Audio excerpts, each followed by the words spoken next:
శ్రీకాకుళం నియోజకవర్గంలో కేంద్ర పౌర విమానయాన శాఖ మంత్రి కింజరాపు రామ్మోహన్ నాయుడు సుడిగాలి పర్యటన చేశారు.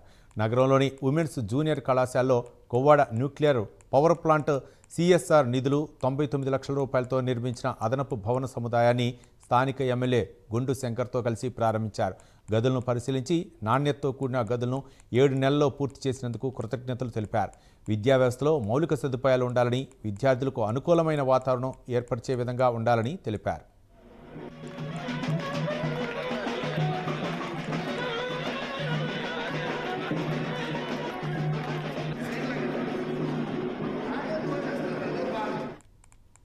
ఇంటర్మీడియట్ కూడా బుక్స్ పంపిణీ కార్యక్రమం రావడం జరిగింది.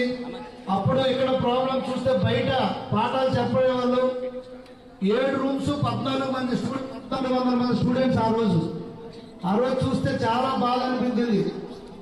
వెంటనే గౌరవ కేంద్ర మంత్రివర్యులు మన డైనమిక్ సివిల్ ఏవియేషన్ మినిస్టర్ గారు రామ్మోహన్ నాయుడు గారి దృష్టికి తీసుకెళ్లాం. వెంటనే కలెక్టర్ గారి దృష్టికి తీసుకెళ్లి వెంటనే వారు స్పందించి మన కోవాడలో అణు విద్యుత్ కేంద్రం జరుగుతుంది, వాళ్ళ నుండి సిఎస్ఆర్ ఫండ్ ద్వారా వారు కూడా స్పందించి వెంటనే 99 లక్షలు శాంక్షన్ చేసి ఇవ్వడం జరిగింది. లోకేష్ అన్న గారు